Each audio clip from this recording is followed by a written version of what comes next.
talk about our two stories, I wanted to give you a little visual. So we're going to be talking about, well, oh my goodness, I forgot to introduce my friends. This is Anna, Millie, Christiana. Thank you guys for being here with me. So these are the two things that we're going to be talking about. A golden calf and the rich fool. Because we're going to be talking about consumerism and being greedy. So they're going to tell me one thing, or three things actually, that they are grateful for. Because one way to stop being greedy and wanting more is to be thankful for what you do have. So let's go ahead and ask, who's ready to go first? I don't care. How about Millie? Okay. I'm grateful for my sister May, my phone, and cars. Great. How about Christiana? I'm thankful for my family, my friends, and food. I'm thankful for air conditioning, family, and friends. So while you're at home right now, I want you to be thinking about what you're grateful for too.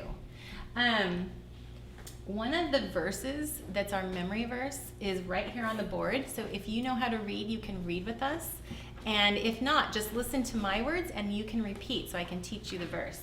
It's actually from the New Testament. It's from Hebrews. And it goes like this.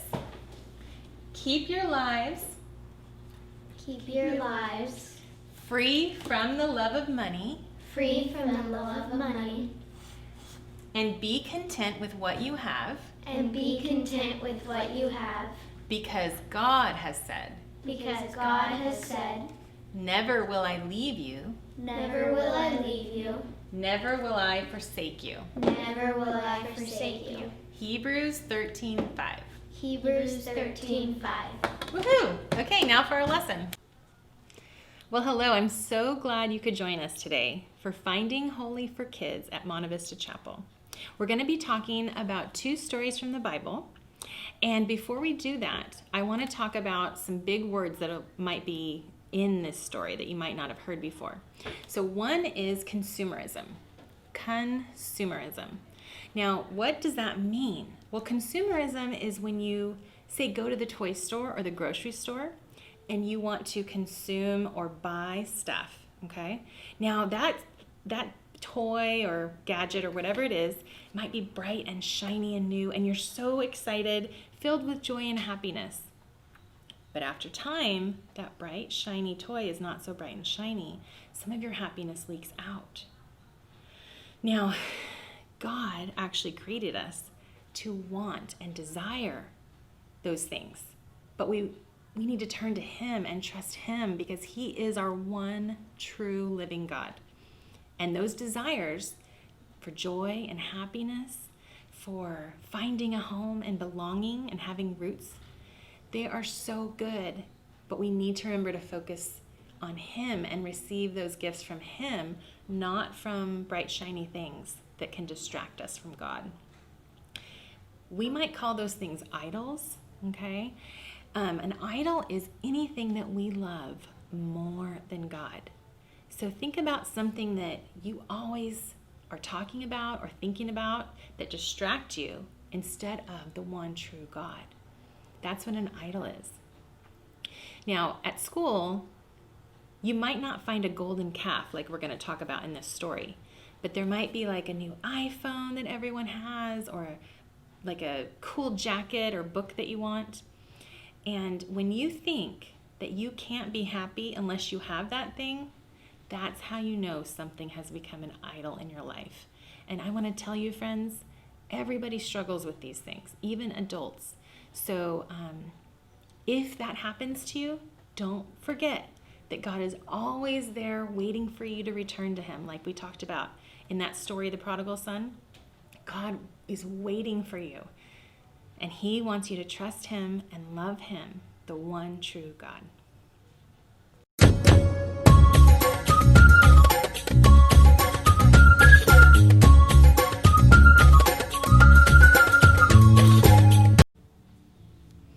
All right, so let's get into our story. This is called a golden calf, okay? Now, it's from the Old Testament, which is in the beginning of the Bible. And remember how God created the whole world and it was good?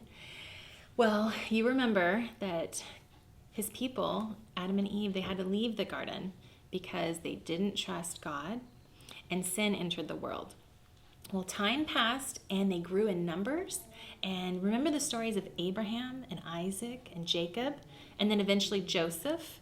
And sometime in there, the Egyptians, they made God's people slaves. And God heard his people's cries for help. And he sent a man named Moses to rescue them. And they left Egypt. Remember, the Red Sea parted. And they were in the wilderness. And God had given them instructions so they could live a great life. And what happened was Moses went up the mountain to meet with God. Joshua, his friend, went part of the way, but not the whole way, because God was talking just to Moses alone. And he was going to write the 10 Commandments on stone tablets for Moses to bring back to his people. Well, the people couldn't see Moses anymore, and they couldn't see God. He's an invisible God. And they started to get nervous and a little bit afraid. So they said to Aaron, who was Moses' brother, and he was staying with them, make us a statue and make it so that we can see it and we can worship it. So Aaron said, okay, give me all your jewelry. Ask your wives and your sons and your daughters to give me all of their gold. And they took off their jewelry and they gave it to Aaron. And what he did was he took it and he put it in a big fire, melted it down, and when it came out, he fashioned it into this golden calf.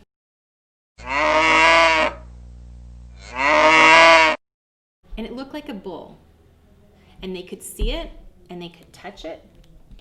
And Aaron built an altar for them to worship, and they decided to have a festival. And they said, oh, look at that golden calf. It was the God that rescued us from Egypt. Now, was that true? No. But they were saying it was true. And God, who knows our hearts and knows everything about us, he heard what was happening, and he said to Moses, go back down the mountain. The people are worshiping an idol, a golden calf. They're not trusting me. And Moses went down. Moses was angry on behalf of God. He threw the tablets on the floor and they shattered. And he said, Aaron, what did you do? He was looking around and he couldn't understand what was happening and why they would do that to the God who had rescued them. He took that golden calf and he put it back in the fire, melted it down, and when it came out, he made it into dust, threw it in the water, and made the people drink it so they would never forget what they did when they disobeyed God. All right, now we're going to do our second story, which is actually towards the back of the Bible. And this was Jesus talking to a group, a crowd. And there was a man who asked him, Jesus, will you tell my brother to share inheritance like money with me? And Jesus said, that's not my job. He knew what was going on in that man's heart and that he was being greedy. Remember how I told you we need to be careful about greed? Well, in this story, it's called the rich fool because the man in the story is rich and he's foolish. So Jesus said, there was a man, a farmer, who had a great field and it produced a really great big crop. And that was going to make him wealthy. But his barns were small and they couldn't fit all of the crop in there to store it. So he decided, what can I do? He didn't share it. He thought, how can I keep this all for myself? So he built even bigger barns to store his crops. And he thought to himself, oh, I don't have to work anymore. For the rest of my days, I can just eat, drink, and be merry. Well, guess what? That very night, God came to him and God said, you fool, this was your last day on earth. You're not even going to be able to use the wealth that you've stored. Let's think about that, friends. He could have done so much with that wealth. He could have shared it with someone who was sick that needed a doctor. He could have built an orphanage for kids that didn't have a family to take care of them. He could have done so many things. Now, what could we do? How can we share with the people in our life? I want you to think about that. In this story, Jesus is basically saying the purpose of life is not about getting wealthy. He's talking about loving God and loving others. And I just want you to be careful about greed and consumerism. At the very end of the story, the man did not even get to enjoy what he thought he was saving for himself. So I just want you to really think, how can I be grateful to God? What has he given me? And then how can I share that with others? Because that's what life is really about. Hey guys, if you were able to buy anything you wanted, what would you buy? I would buy something for my family. Me too. Wow, something for your family? I would buy a new purse for my mom and my dad his favorite pizza. How about you, Finley? What would you buy for your family? I would buy a necklace for my mom. Wow, a necklace for your mom. Would you buy anything for yourself? I would buy for myself, would it be anything? I would buy my own reading set so I could take books. Like I would get a light to go, like a little pack, so if I go on a plane, I'll have a little set so I can read on a plane. I could bring it to go. And I would have a unicorn. That's awesome. No, impossible. What would you buy to share with the whole world? If you could share something with the whole world, what would you want to buy? I would use my joy box for that, because I can make people's wishes come true. So that's what I'm not going to buy something. I'm going to use something. You're not going to buy something, you're going to use something. You're going to use joy and share joy with everyone in the world. I'm going to share God's joy. God's joy with everyone. That's incredible, Levi. That's awesome. How about for you, Finley? What would you want to share with the entire world? I'd give everyone their car. Give everybody a new car. That's awesome. Well, hey guys, we love your generosity. Thank you for sharing with us today.